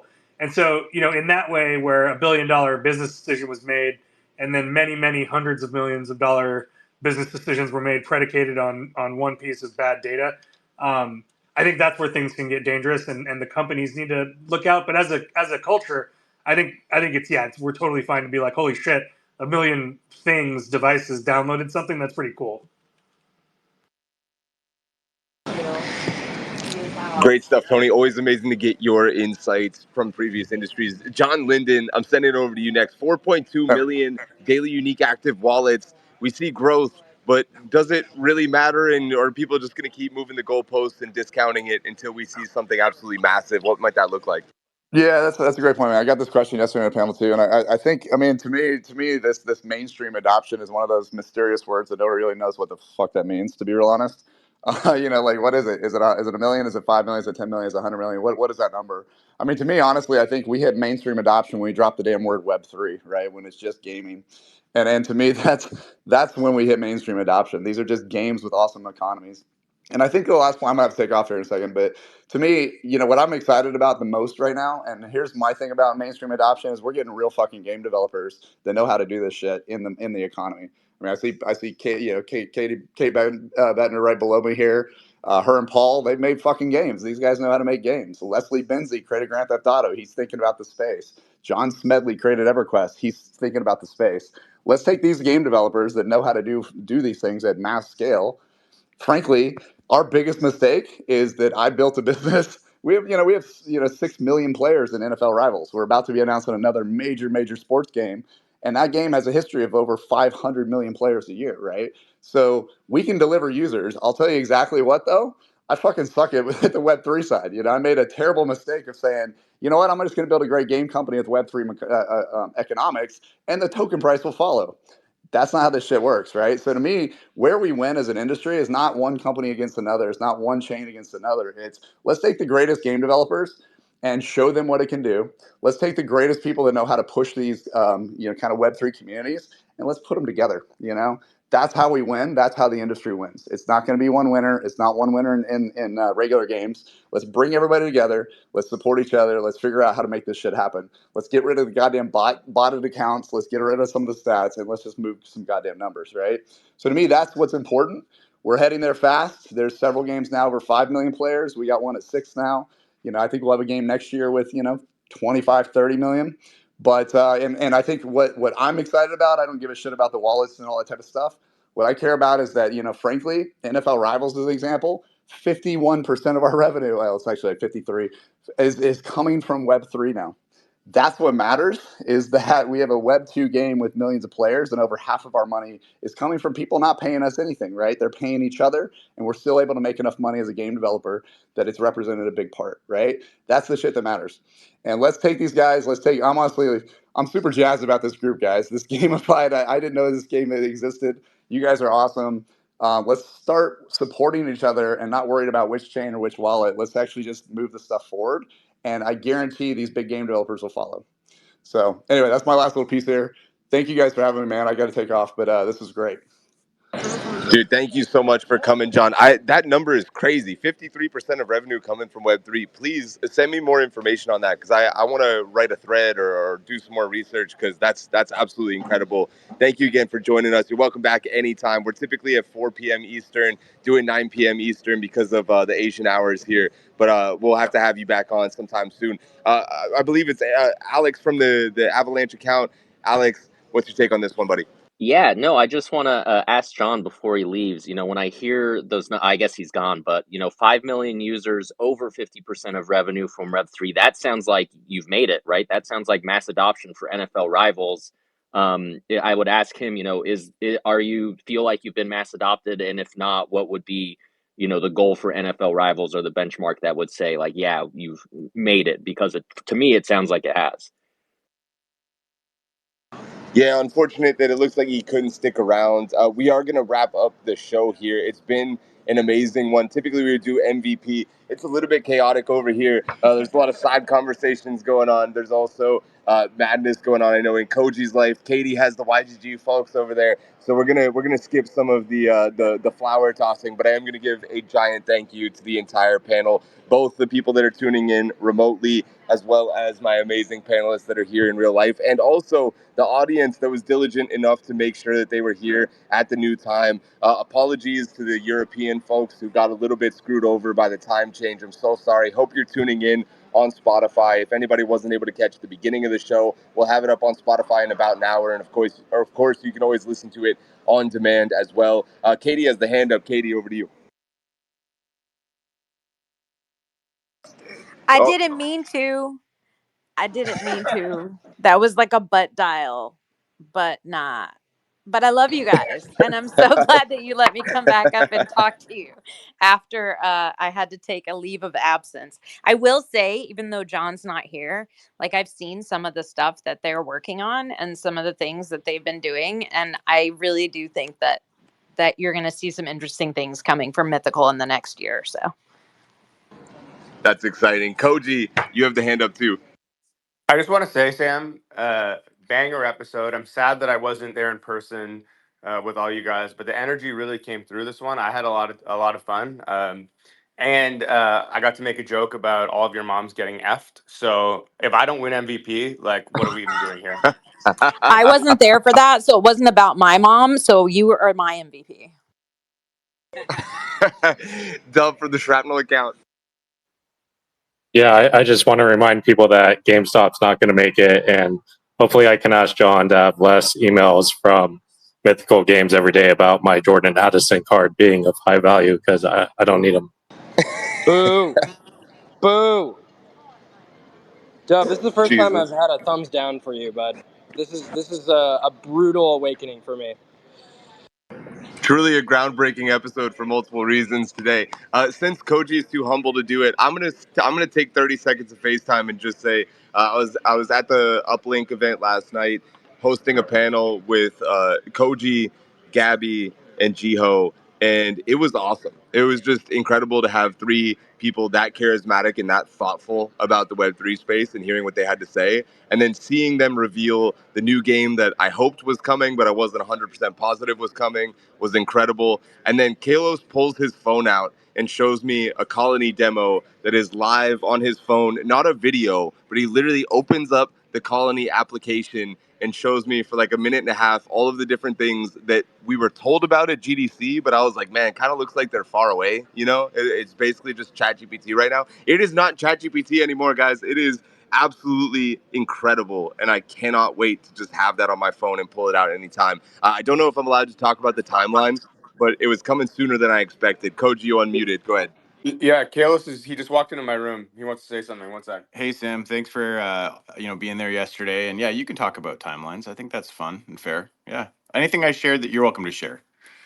Dude, that's insane. Okay, so he told me that it's probably, I think, ready for like download off the App Store in like January, but that I would maybe be able to play in like December, which is fucking crazy to me. That's absolutely insane. And then on top of that, they had a bunch of amazing anecdotes about the experience of how playing the game sort of goes, and how many different funny stories came out, like the one that we shared earlier about the Minecraft AI guys. They had about 100 of those last night about Colony, which is, I just think, incredible. So I'm getting distracted. We also just got a merch delivery in real life as well. As we near the finish line of another epic episode of Gamified, it's time to pay tribute to the unsung hero of the show. It's Avalanche, the official blockchain of Gamified. Avalanche has been quietly revolutionizing the gaming world, making sure that anyone with a vision can turn it into reality with their groundbreaking Avalanche 9000, the newest update. It's never been easier, cheaper, or more powerful to deploy your own Layer 1 blockchain. Plus, keep an eye out for AVAX Summit in Buenos Aires this October. It's coming sooner than you think, and I will be there, so you better come hang out with us. Maybe even another Gamified Live in a couple months whenever we're down there. As we wrap up today's epic episode, we also have to give a final nod to the legends behind the chaos. Shrapnel, the extraction shooter that's got more layers than an onion and packs more punch than a shotgun from 3 feet away. Between the high-stakes STX events and the scramble to extract Sigma, Shrapnel keeps players coming back like it's an all-you-can-eat buffet. And don't forget the lunatics on Discord, because if you're not playing, you're missing out on the most fun you can have while still being sane. So here's the Shrapnel, the game that's part strategy, part chaos, and all adrenaline. As we prepare for a smooth landing, let's bring today's journey to a close by taking a moment to discuss the navigational tool that every game developer needs. It's StarNet, the user acquisition powerhouse from Stardust. In the vast, ever-expanding universe of Web3, getting players to your game isn't just a challenge, it's a monumental task. But with StarNet, you've got the equivalent of a hyper-advanced navigation system that ensures players find your game efficiently and cost-effectively. StarNet's more than just a tool, it's a gravity well that pulls players into orbit, solving one of the most critical problems in all of Web3 gaming. Thank you to Stardust for being the official infrastructure of Gamified, and thank you to my panelists for being the absolute best in the business. I love you guys. It's been another amazing live episode here in Singapore. We'll see you in what's the next event? Buenos Aires is next, and then maybe a little bit of YGG Summit. Maybe we'll see you down in Manila too. I love you guys. Thank you so much. We'll see you soon.